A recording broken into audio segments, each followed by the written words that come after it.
Evet, Nova Türk ekranlarından herkese merhabalar. Şu anda gerçekten oldukça coşkulu, oldukça oksijeni bol, insanları güzel Azerbaycan Devleti'nin en özel şehirlerinden Şeki'deyiz.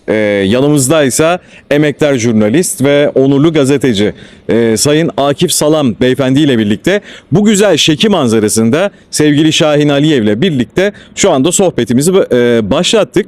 Biz Şeki'nin bilinmeyen gizemli tarihlerini, bilinmeyenlerini Akif Salam'dan dinleyeceğiz. Efendim gerçekten olabildiğince harika bir manzara var Akif Bey.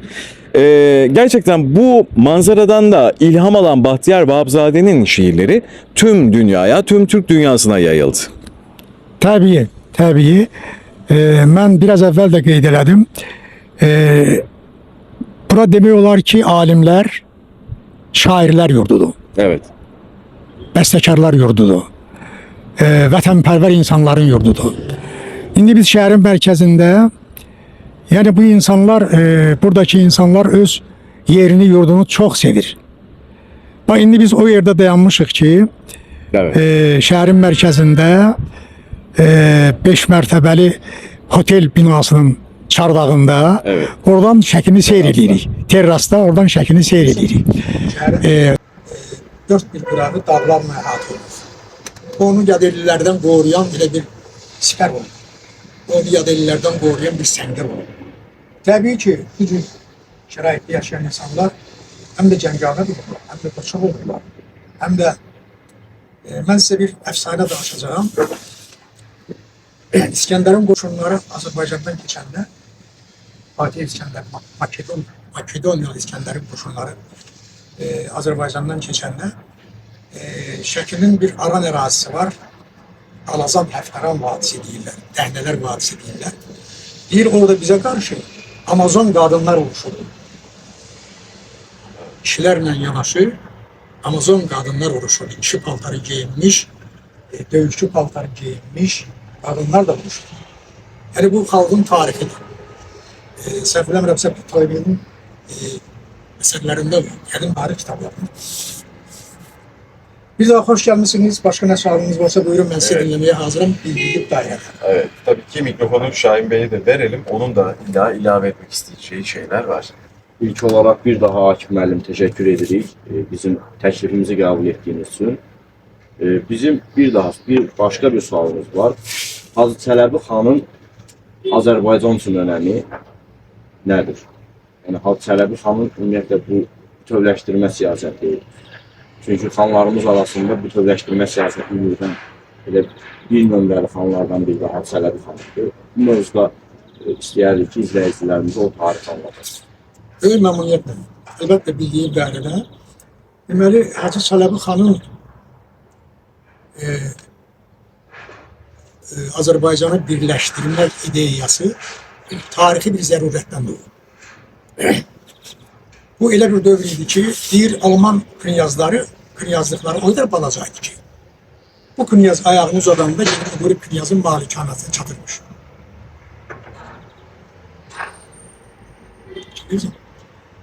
Almanlar birləşir, Çexlər birləşir, Bolqarlar birləşir, Polyaklar birləşir, Ruslar birləşir. Hacı Çələbi də bu təşəbbüsə bulunur ki, Azərbaycan xanlıqları da birləşsin. Axı belə bir siyasət var, parçala hökmünə.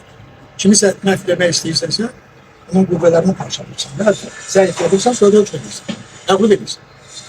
Hacı Çələbi bu ideya ilə Azərbaycan xanlarına yanaşır, məktub göndərir, xahiş edir, yalvarış edir ki, gəlin birləşmək və bu şura yaradaq, xanlıqlardan ibarət bir şura yaradaq.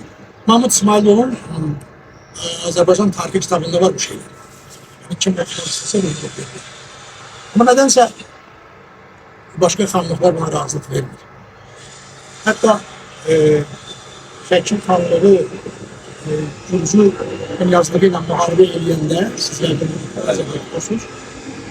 Ben istəmirəm, bunu çok geniş danışım. Kan qaraldıcı bir şey ya da salaq, tariximiz ya da salaq. Hatta bəzi xanlıqlar keçir Rəqli tərəfə. Bəli. Və Rəqlidə bunların bu sadə dilliyindən istifadə edib bunları həbs edir. Və Hacı Çələbi xan gedir bunları azad edir. Hətta orada bir gözəl sıfatı var. Deyir ki, nə deyirsiniz deyin, kürü keçmək içində olsun. Və Mahmud İsmailovun belə bir kitabı var, Kürük Keçdilər romanı var. Orada bu şeylər geniş yazılır. Və bu Hacı Çələbinin ətrafındakılar sevinir ki, o xanların əsir alınmağına, ki, sənin düşmənlərini, düşmənimizin düşməni, bizim düşmənimiz sənin düşmənlərini əsir aldılar. Hacı Çələbi fikirləşir, yox, belə olmaz. Əgər bu knyazlar, o xanlar əsir alınıbsa, deməli, İrakli bunlardan töyüc alacaq, qüvvətlənəcək, qüdrətlənəcək və yenidən Hacı Çələbinin üstünə gələcək. Həm də axıllara Türkdür, Azərbaycanlıdır, bunun millətidir, xandır. Onun şərəfini qorumaq üçün hücum edir və bu xanları azad edir. Bu tarixdir. Və əlbəttə, belə tarixi hadisələr çoxdur. Bizim belə tarixi qəhrəmanlarımız çoxdur. Lap bu yaxınlarda, məsələn, İkinci Dünya Müharibəsində Əhmədiyyə Cəbrayılov, bax buradan oxud kəndindəndir. Bu, təsəvvür edin ki, Fransa müqavimət hükümetinin faşizmə qarşı qəhrəmanlarından biri olub. Fransanın milli qəhrəmanı səviyyəsinə qalxıb. Yəni bu dərəcədə qəhrəman, onun oğlu Mikayıl Cəbrayılov. Yəni burada nəsillər var, qəhrəman nəsillər var. Nəinki bir nəfər, nəinki Hacı Çələbi. Burada qəhrəman nəsillər var, atalardan oğullara varislik var. Qəhrəmanlıq varisi var, qəhrəmanlıq tarixi var. Yəni Şəki belə biri yoxdur, qardaş. Onun için də elə biz də Şəkini seçdik ilk olaraq. Çünki Şəki Azərbaycanın mübarizlik tarixində mühüm rola malik şəhərlərimizdən biridir. Zaten tarixi də buna sübut edir. Sərdar bəy, sizin bir sualınız. Mən əlavə eləmək istəyərdim. Elə sizin sözünüzə qüvvət olaraq. Şəki UNESCO-nun qərarı ilə tarixi şəhərlər liqasına daxil olur. İslam dünyasının tarixi şəhərlərinə, irsinə daxil olur. Və Şəkinin, indi mən sizə göstərəcəyim. Hal-hazırda Akif salam, hal-hazırda olduğumuz bu oteldən bu rəsmlər haqqında danışacaq. Hansı ki, bu rəsmlərdə olan şəxsiyyətlər həm Şəkinin, ümumiyyətlə Azərbaycanın və Türk dünyasında mühüm əhəmiyyəti olan şəxslərdir. Buyurun Akif müəllim. Bayaq mən dedim sizə, danışdım. Deməli, Şəki dünyaya, Azərbaycan xalqına görkəmli insanlar bəxş eləyib. Və bir gün belə bir Cavanşir müəllimin təşəbbüsü ilə Şəkidən seçilən millət vəkili Cavanşir müəllimin təşəbbüsü ilə bu insanları tarixin yaddaşına yazmaq üçün belə bir təşəbbüs qaldırdı ki, belə bir təşəbbüs irəli sürdü ki, onların hamısının rəsmlərini işlədək. Sonra da gələcəkdə Allahın köməyi ilə, Allah qoysa, bunların heykəllərini inşa elətdirək. Bax, bu gördüyümüz rəsmlər, bu gördüyümüz şəkillər onunla bağlıdır. Onun təşəbbüsü ilə məsələn, burada Hacı Çələbi xanın rəsmi var. O, bilirsiniz də, Azərbaycanın dövlətçiliyini ilk yaradanlardan, ilk xanlarından biri olub. Vahid Azərbaycan uğrunda mübarizə aparan qəhrəmanlardan biri olub. Mən başqa cür deyə bilmirəm. Onun yanında Müştaq, Hüseyin xan Müştaqın rəsmidir. Ondan biraz bu yana Azərbaycan dramaturgiyasının banisi Mirzə Fədəl Axundovun rəsmidir. Ondan biraz bu yanda İsmail bəyin rəsmidir. Şəkinin Molla Cümənin rəsmidir. Sonra Rəşid bəy Əfəndiyevin rəsmidir. Bu tərəfə gəlsək, Fətəli xan Xoyskinin, Azərbaycan hökumətinin, ilk Azərbaycan hökumətinin başçısı Salman Mümtazın, görkəmli yazıçımız Sabit Rəhmanın, görkəmli heykəltaraşımız Fuad Əbdürrəhmanovun, bütün Türk dünyasının Fəxri Bəxtiyar Vahabzadənin, Rasim Ocaqovun rəsmləridir.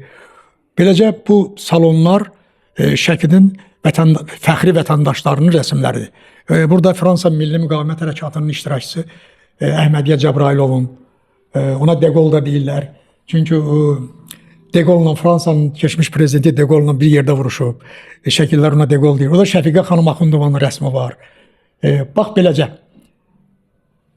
İndi biz bu layihədə gələcəkdə Allah qoysa bu adamların heykəlləri inşa olunacaq. İnşallah. İnşallah. Təşəkkürlər Akif müəllim bu dəyərli məlumatlar üçün. İnşallah da Nova Türk Media olaraq bunu izləyicilərimizlə bölüşdürəcəyik və izləyicilərimiz də ümidvarıq ki, bizim tarixi şəxsiyyətlərimizə önəm verəcək və bu mövzuda da layihələrimizi dəstəkləyəcəklər. Təşəkkür edirik.